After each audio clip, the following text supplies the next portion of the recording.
السلام علیکم۔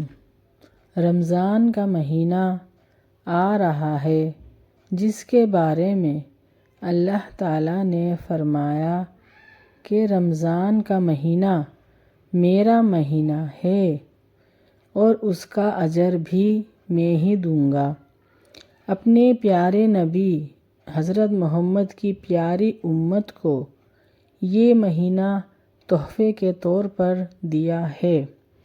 رمضان کا مہینہ اس لیے دیا کہ جتنے بھی گناہ کر لیے، اب ایسا مہینہ آ رہا ہے کہ سب معاف کرا لو، اپنی اپنی بخشش کرا لو۔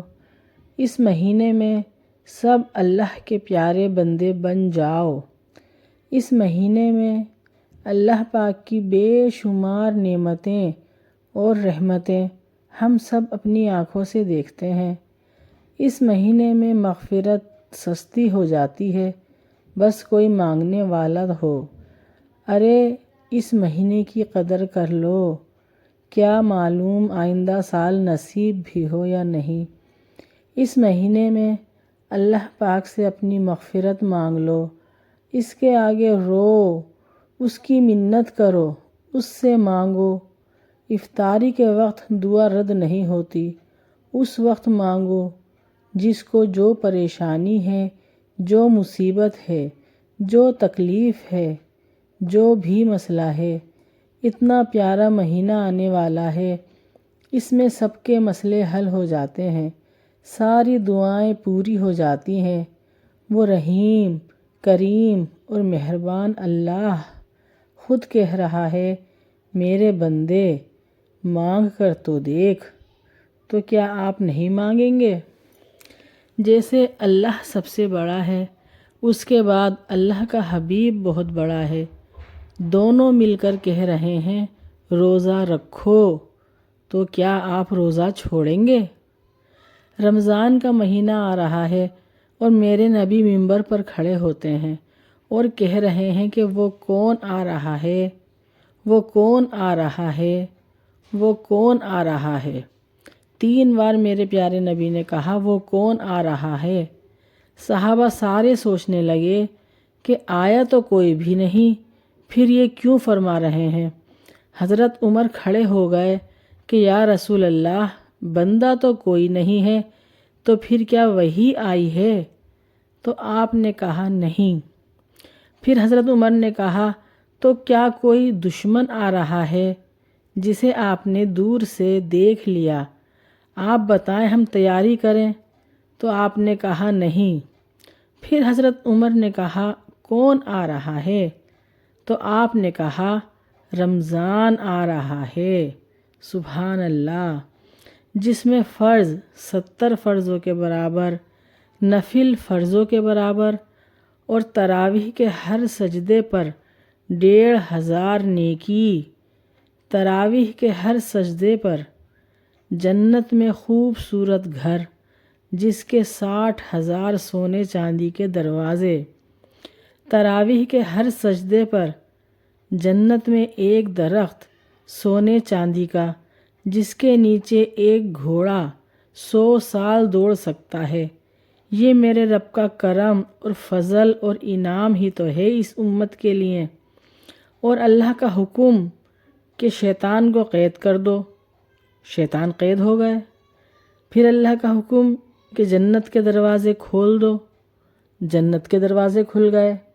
پھر اللہ کا حکم کہ جہنم کے دروازے بند کر دو، جہنم کے دروازے بند ہو گئے۔ پھر اللہ کا حکم کہ اے مچھلیوں، اے چیونٹیوں، اے پرندوں، اے پروانوں، اے سانپ، بچھو، تم بھی روزے داروں کے لیے دعا شروع کر دو۔ سب نے روزے داروں کے لیے دعا شروع کر دی۔ سمندر کی مچھلیاں، زمین کی چیونٹیاں روزہ رکھنے والوں کے لیے دعا، اور افطاری کے وقت دسترخوان بچھا ہوا ہے، کھانا سامنے ہے، کھا نہیں رہا، ہاتھ اٹھائے دعا مانگ رہا ہے۔ تو میرا اللہ کہتا ہے انہیں کیا چیز روکے بیٹھی ہے؟ یہ کھا کیوں نہیں رہے؟ یہ کھاتا کیوں نہیں؟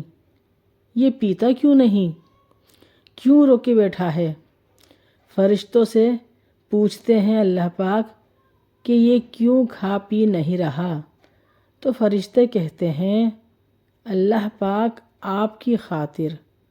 تو اللہ پاک کہتے ہیں بس پھر ٹھیک ہے، تم سب فرشتے میری تسبیح چھوڑ دو اور میرے روزے داروں کی دعاؤں پر آمین کہنا شروع کر دو۔ سبحان اللہ، سبحان اللہ۔ اگر آپ یہ حدیث فیل کر کے سنیں گے نا تو انشاءاللہ آپ کے رونگٹے کھڑے ہو جائیں گے اور آپ کو شوق پیدا ہوگا کہ جلد از جلد رمضان آئے اور ہم دعا کریں۔ حتیٰ کہ عرش کے فرشتوں سے بھی اللہ تعالیٰ فرماتے ہیں کہ میری تسبیح چھوڑ دو، اور اس وقت جو افطار پر دسترخوان سجے ہیں، جو لوگ کھانا سامنے رکھ کر بیٹھے ہیں کہ اللہ کا امر آئے گا، میرے نبی بھی ایسے ہی فرماتے تھے۔ تو میرے نبی نے 9 رمضان دیکھے ہیں، 2 30 کے اور 7 29 کے۔ میرے پیارے نبی سحری آخری ٹائم میں کرتے تھے اور افطار فوراً کرتے تھے تاکہ میری امت پر بھوک کا ٹائم کم سے کم ہو۔ یہ ہے رحمت للعالمین کہ اپنی امت کا جتنا خیال انہوں نے کرا ہے نا، شاید کوئی کبھی کر ہی نہیں سکتا۔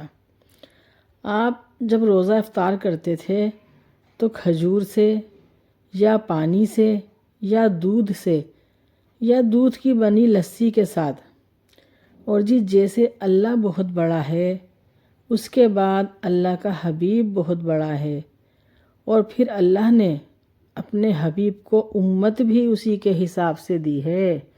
سبحان اللہ۔ یہ سوچیں آپ صرف، کیا آپ اپنی پوری زندگی اللہ کی عبادت کر کے صرف اس بات کا شکر ادا کر سکتے ہیں کہ اس نے آپ کو اتنے پیارے نبی کی لاڈلی امت نے پیدا فرمایا؟ نہیں کر سکتے نا؟ تو ایسے رب کی نافرمانی نہ کرو جس نے آپ کو اتنی رحمتیں دی ہیں، اتنی برکتیں آپ کے اوپر نازل فرمائی ہیں، اور رمضان کے روزے رکھنے پر جنت کا وعدہ کیا ہے۔ جنت تو اللہ تعالیٰ کا انعام ہے۔ یہ سوچو جب وہ انعام دے گا تو وہ انعام کیسا ہوگا؟ جنت کے بارے میں نہ کوئی دماغ سوچ سکتا ہے، نہ کوئی آنکھ تصور کر سکتی ہے، اور نہ کسی کے دل میں خیال آ سکتا ہے۔ وہ ان سب چیزوں سے کہیں بڑھ کر حسین اور خوبصورت جگہ ہے، کیونکہ وہ ہم سب کے لیے ہمارے اللہ پاک کا انعام ہے۔ تو آؤ آج ہم سب مل کے اللہ تعالیٰ کے حضور اپنے گناہوں کی معافی مانگیں، اس سے سچے دل سے توبہ کریں، اور انشاءاللہ اس رمضان کے مہینے کو اپنی مغفرت حاصل کرنے والا رمضان بنائیں، اللہ کو راضی کرنے والا رمضان بنائیں، اور اللہ کو خوش کرنے والا رمضان بنائیں، اور اللہ کی رحمتیں اور برکتیں لوٹیں اس رمضان میں۔ اس رمضان میں اپنے لیے، اپنے ماں باپ کے لیے، اپنے شوہر، اپنے بچوں اور اپنے عزیز و اقارب کے لیے ہدایت کی دعا مانگیں کہ اللہ تعالی ہم سب کو ہدایت کاملہ عطا فرمائے اور ہماری ہر نیک عبادت کو قبول فرمائے۔ آمین ثم آمین۔ اگر آپ سب کو میری ویڈیو پسند آئی ہے تو پلیز لائک، شیئر، سبسکرائب ضرور کیجیے گا۔ اللہ حافظ۔